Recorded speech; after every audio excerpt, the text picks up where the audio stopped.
Most people believe they lack discipline. They assume the problem is laziness, or weakness, or simply not wanting change badly enough. That belief feels logical, because it suggests the solution is simple. Try harder. Push more. Be stricter with yourself. But if efforts solved this problem, it would have worked by now. The real issue isn't discipline itself. It's that most people are running their lives on systems that collapse the moment pressure appears. They mistake short bursts of motivation for something sustainable. And when that motivation fades, the entire structure falls apart. Over time, this creates a cycle of starting, stopping, and blaming yourself for outcomes that were never fully under your control. That isn't a personal failure. It's a design failure. Motivation feels powerful at the beginning. It shows up when you're inspired, well-rested, and hopeful that change will finally stick. In those moments, discipline feels effortless. That's why so many people mistake motivation for something reliable. But motivation is not designed to last. It fades when stress increases. It disappears when emotions spike. And it vanishes the moment routine breaks. When that happens, people assume something went wrong internally. They think they lost their drive, or that their commitment weakened. In reality, motivation did exactly what it was always going to do. It showed up briefly, then left. And any system that depends on it collapses the moment it does. Because it was never built to survive when motivation is gone. Most people build plans that only work in ideal conditions. They assume clarity will always be available. That energy will stay consistent. And that life will cooperate long enough for habits to form. It won't.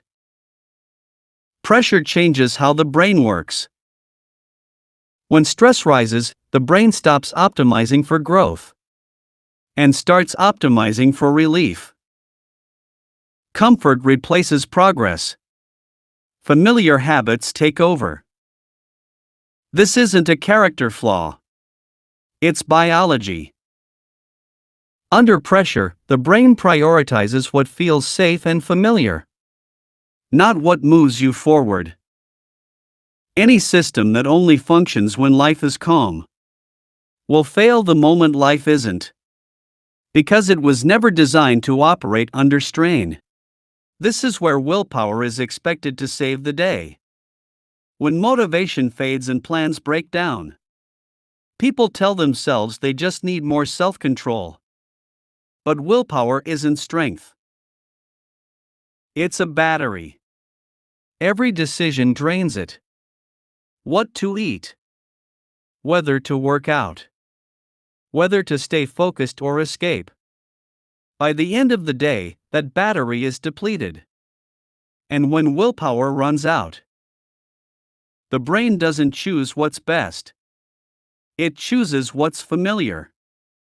Even when that choice undermines long-term goals. This is why discipline fails most often at night.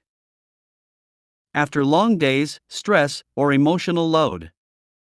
Not because you stopped caring, but because the system depended on a resource that was always limited. This is why relapse feels automatic. Not dramatic. Not emotional. Just predictable. When structure disappears, the brain does not pause to negotiate. It moves toward whatever has historically provided relief. That relief might be food, distraction, comfort, or avoidance. The specific habit doesn't matter. What matters is that the pattern is already wired. Under pressure, the brain does not search for what is best. It defaults to what is familiar, efficient, and immediately soothing. This is not failure in the moral sense. It is repetition driven by design. And unless the design changes, the outcome does not. Disciplined people are not fighting harder battles. They are fighting fewer battles. They don't negotiate with themselves all day. They don't rely on motivation to decide what happens next. Instead, they remove decisions before pressure ever arrives. They don't ask, "Do I feel like this today?" They ask a different question. What happens automatically next? That distinction changes everything. Because when decisions are removed, behavior no longer depends on mood, energy, or willpower. It follows the path that was designed in advance. And once behavior is guided by design, consistency becomes the default. Not something you have to force every day. Most people try to change behavior directly. They focus on outcomes, habits, and visible actions, without addressing the conditions that shape those actions in the first place. But behavior is only the surface. Every breakdown happens in a predictable internal state.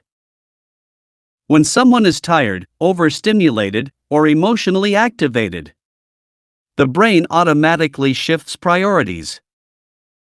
Long-term goals lose influence, and immediate relief begins to dominate decision-making. If a system doesn't account for these states, it will fail every time they appear. Not because the plan was flawed, but because it ignored the conditions under which the plan was expected to operate.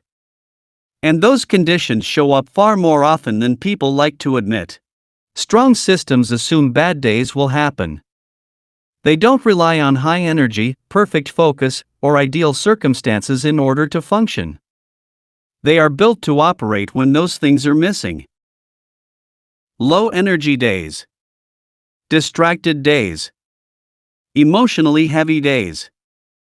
Instead of asking more from you in those moments, strong systems ask less. They reduce friction rather than adding pressure. They simplify decisions instead of multiplying them. They make the right action easier than the wrong one, even when motivation is low. That's why people with strong systems don't appear disciplined in the traditional sense. They aren't forcing consistency through effort. Consistency is already embedded in how their environment, routines, and defaults are designed to work. The truth is uncomfortable.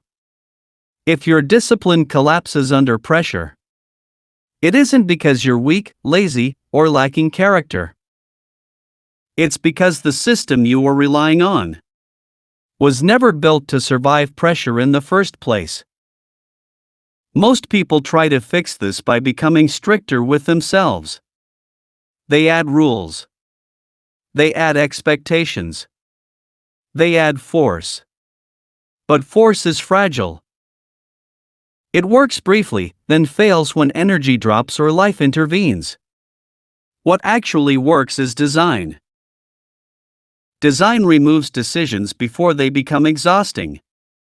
It shapes behavior without constant effort. It allows consistency to exist even on bad days. That's what discipline looks like when it's real. Not intensity. Not motivation. Design.